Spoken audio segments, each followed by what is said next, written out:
Hey everybody, Mike Miller with the Herald Times, columnist Jeremy Price, previewing Thursday's showdown at Assembly Hall. Number 4 Iowa in Bloomington to face Indiana. Back home after a two-game road stretch last week at Michigan, at Penn State. Really a case of extremes for Indiana. Really an outstanding performance at Michigan, and then frankly, one of the worst performances of the season, really since that Maui Invitational for Indiana. Coming back home after 15 turnovers against the Nittany Lions, down them in a 68-63 loss. The bottom line here for Indiana is they have to be more in control, make the simple play, because Iowa has been efficient on both ends of the court, and really the margin for error has slimmed considerably in this game. Yeah, I think that's the number one thing going into this game is Indiana is going to have to play under control. These are two teams that want to play a fast pace, that want to play up-tempo, top two scoring teams in the Big Ten, top two offenses in the Big Ten. But the big difference is, can Indiana play under control? Because Iowa's committing just over 9 turnovers per game, whereas Indiana's committing nearly 15 turnovers per game in Big Ten play this season. So that's going to be a big test for Indiana. If they get things rolling and get going fast, can they make those good decisions, make the good pass up the hurried shot for a better shot, those kind of things. It's really a bit interesting with this new 14-team alignment to the Big Ten. Some scheduling weird oddities have popped up in the last couple of years. This is, I believe, the 4th consecutive time Indiana and Iowa have met at Assembly Hall. Indiana hasn't been in Iowa City since the Big Ten opener in 2012. Really, that was Yogi Ferrell's first ever Big Ten game, first Big Ten game for Anthony Clemmons, Mike Gazelle, and Adam Woodbury, too. So Indiana going to have the home court advantage here. It's going to be a rocking crowd, we all assume.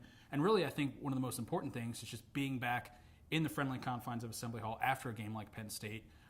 On the big stage, it all kind of builds to this. There's a lot of focus for this game. It's kind of a nice rebound scenario for Indiana to kind of pop back onto the big stage against a top 25 team. First time they've seen a top 25 team since the December 2nd game at Duke. So big stage environment tomorrow at Assembly Hall. Yeah, you couldn't ask for much more than to have this game at home, where neither Indiana's men's team nor the women's team have suffered a defeat this season. So home's been definitely sweet for the Hoosiers this year, and they're going to need it against the Hawkeyes once again. And like you said, 4 straight trips for Iowa to Bloomington.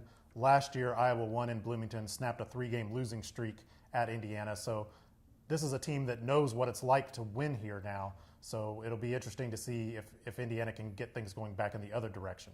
Keep an eye on the front court in this matchup, too. Obviously, Adam Woodbury he might be playing the best he's ever, really the best stretch of his career definitely. for Iowa. And also, Iowa's really introduced Dom Ewell playing the 5 position recently. That gives them added dimensions as far as having maybe a more athletic guy, a guy who can swing between the 4 and the 3. So there's a lot of different dimensions Iowa's opened up in that front court. And I'm not sure that Iowa's been out-rebounded in the Big Ten yet. Yeah, Iowa's outstanding in the front court. And like you mentioned, they have a couple of different options. You've got sort of a more traditional type of center when Adam Woodbury's in there. Of course, you've got Jared Utoff, who's up for Big Ten Player of the Year and having almost as good a season as anybody in the country, really, when you think about it. And then you have Ewell and some other guys that are coming off the Iowa bench that can give some different looks. Ewell is more of a stretch player, is looking more to shoot that 3-pointer. So there's sort of a variety of looks they can definitely go to. But it's going to be as big as anything is how Indiana's front court performs. And that's not just Thomas Bryant against Adam Woodbury, but this is a game where Indiana needs Troy Williams to be effective, and not necessarily just scoring the basketball, but especially rebounding the basketball. That's where Troy's got to have an impact on this game if Indiana's going to have a chance. It's a showdown, folks. Big Ten title implications on the line for Indiana. Virtually a must-win game for Indiana after they bounce back from this Penn State loss. 9 o'clock, ESPN, Reese Davis, Dick Vitale have the call. We'll be there, too. You can follow us along on Twitter. For Jeremy Price, I'm Mike Miller. We'll see you at the game.